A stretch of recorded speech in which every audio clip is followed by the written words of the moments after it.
Bien le bonjour, janvier 2022, est-ce que vous êtes bien retapé? Ça s'est bien passé les fêtes? Ici, à la demande générale, nous allons faire un tour dans le sud de l'Italie, dans l'extrême sud-est, le talon de la botte italienne, les Pouilles, ce qu'on appelle Puglia en italien. Voyons voir ce qui se cache dans cette boîte.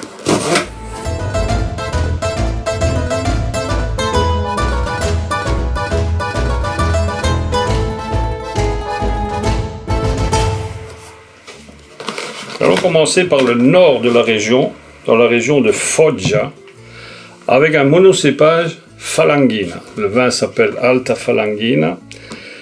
Ça donne un vin sec, frais, sympathique, aux saveurs d'agrumes, d'aromates, une touche de salinité et en finale quelque chose qui doit titiller les bons Belges, une touche de houblon.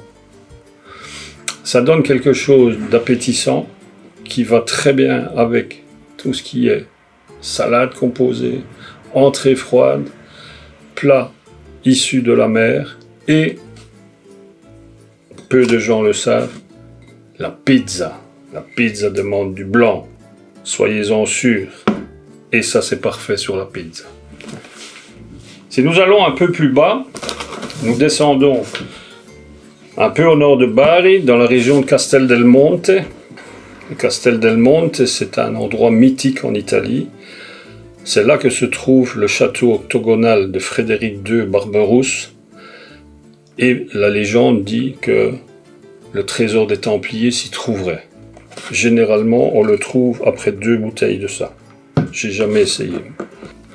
Donc ici, nous sommes sur un cépage qui s'appelle Nero di Troia. C'est un cépage originaire de la région de Troie, en Turquie occidentale, et qui donne un vin très souple, très facile, un vin idéal pour la cuisine quotidienne, qu'elle soit de pâte, qu'elle soit de viande blanche, qu'elle soit de viande rouge ou végétarienne, mais peu relevée. Donc ce n'est pas à mettre sur quelque chose de très épicé. Très facile de boisson, on est sur des saveurs de confit de cerise. Et ça tient 2-3 ans. Descendant plus bas, dans le bout du talon, dans la région de Lecce, ce qu'on appelle le Salento. C'est la sous-région des Pouilles. C'est une mer de vigne qui se trouve là-bas. Et un des cépages phares, c'est le Negro Amaro. Ça donne ici un vin qui est un peu plus structuré que le précédent, qui est plus long, qui est plus puissant. On va dire qu'il ira mieux avec le beau plat du dimanche, mais un plat un peu plus relevé. Quand on va commencer à remplacer les tomates par des piments, par exemple. On pourra déjà commencer sur les premiers mijotés, que ce soit un boulet, que ce soit un couscous. Ça se laisse boire très facilement aussi. On est sur des confits de fruits à chair rouge ou à chair noire, bien précis, avec des tanins fondus. Il y en a encore. Toujours dans le Salento, mais avec une appellation plus prestigieuse, voici le Romice, qui est en appellation Salice Salentino. Ici, nous sommes sur un assemblage de 2 cépages, le Negro Amaro que vous avez eu ici, et la Malvasia Nera. Cela donne un vin plus complexe, avec des tanins bien fondus. On est sur des saveurs qui rappellent et les fruits noirs et les épices douces. On a des touches de cannelle, on a des touches de liqueur. Ça donne un excellent vin pour aller sur les mijotés, style tagine, couscous, navarin, chili con carne. Ça peut se tenir entre 6 et 8 ans sans aucun problème.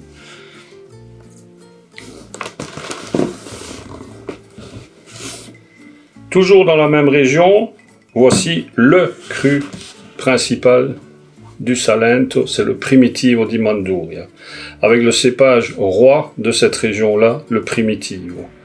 On est à Manduria, c'est une petite ville qui se situe entre Taranto et Bari.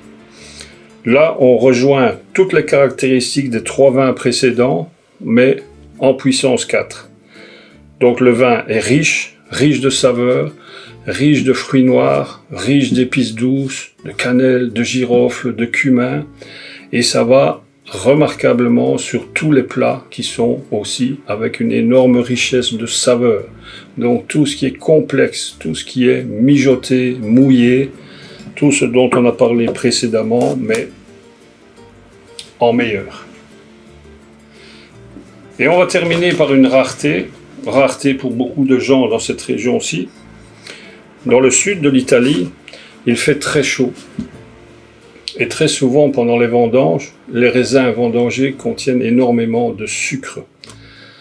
Et il est difficile de faire un vin traditionnel sans laisser de la sucrosité. Si on laisse la fermentation aller jusqu'au bout, on va obtenir des vins avec des degrés d'alcool énormes. Ici, on va stopper la fermentation à un moment donné pour garder du sucre. Et ça donne un vin que nous appelons, nous en Italie, un vin de méditation.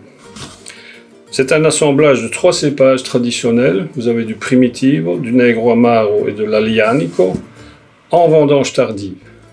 On est sur des confits de figues ici, en saveur. C'est le vin idéal pour ce que nous appelons la méditation, pour un dessert chocolaté, pour une papote en fin de repas quand on refait le monde. Ça se laisse boire à volonté, sans aucun problème, et ça coûte pas cher. Voilà un aperçu de ce qu'on peut trouver dans les Pouilles. Ça peut vous donner des choses intéressantes. Le problème que j'ai, c'est que pour le mois prochain, à mon avis, c'est le résultat des fêtes. J'ai pas encore d'idées. Si vous avez des idées, communiquez-moi et on essaiera de trouver un sujet de boxe qui vous intéressera. À bientôt!